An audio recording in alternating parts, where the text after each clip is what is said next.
Millions of people get injured on the job each year, and on average, more than 6,000 people die from work-related injuries. Those are stunning numbers, and that's after being protected by OSHA. Every April 28th, labor takes a moment to mourn for those who died or were injured at work, and they also renew their commitment to fight even harder for healthier workplaces. This year, the Workers' Memorial Day event was held in Groton, and we also want to pay tribute to those who went to work and didn't come home. What so proudly we hailed at the twilight's last birth. The AFL-CIO first began observing Workers' Memorial Day in 1989. Our purpose this year and every year is to take time out to remember our brothers and sisters who were killed, injured, or made ill on the job.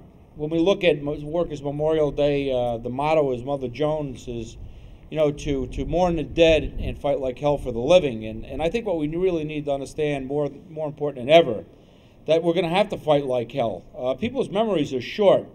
These tragedies that take place, there's some reforms come out of that and some good is done, but immediately people are trying to roll back. We're talking about the anniversary of OSHA. Then we have people in Washington, D.C. who believe that, lo and behold, that this should be some kind of a voluntary program that, out of the goodness of their hearts, the people that are concerned about maximizing profit are going to be voluntarily making sure that we have safe workplaces.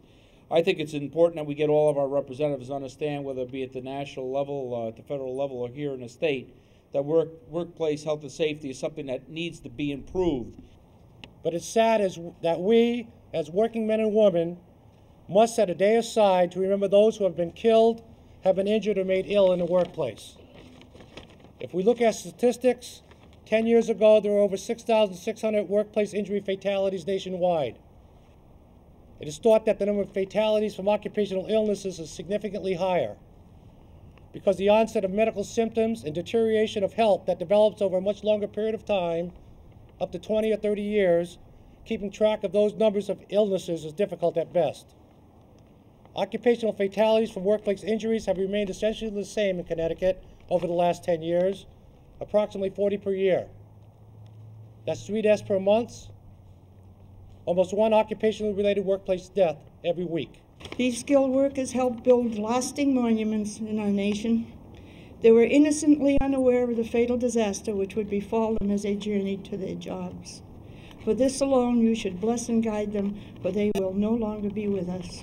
All of us must recognize the need to be vigilant about safety rules and regulations, about working conditions, about potential risk in our surroundings.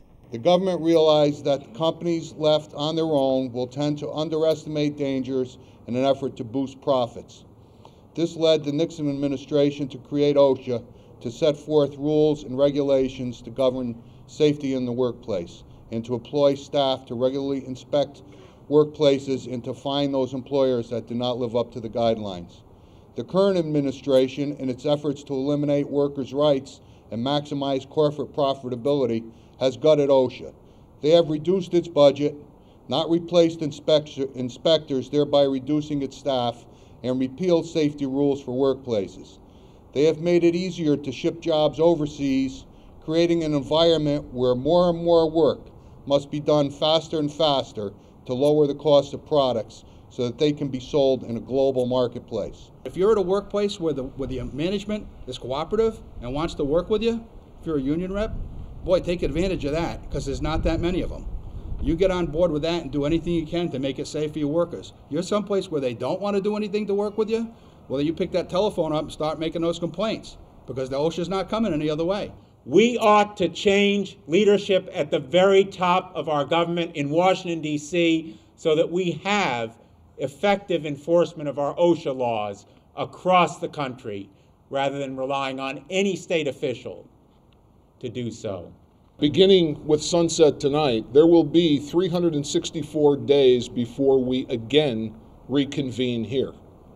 And during those 364 days, the charge that each of us should be taking away is how can we identify one thing to do each and every one of those days to make the workplace a safer place, or to provide to our working men and women more guidance, more equipment, more education, or whatever is required in order to enable them to do their jobs more safely.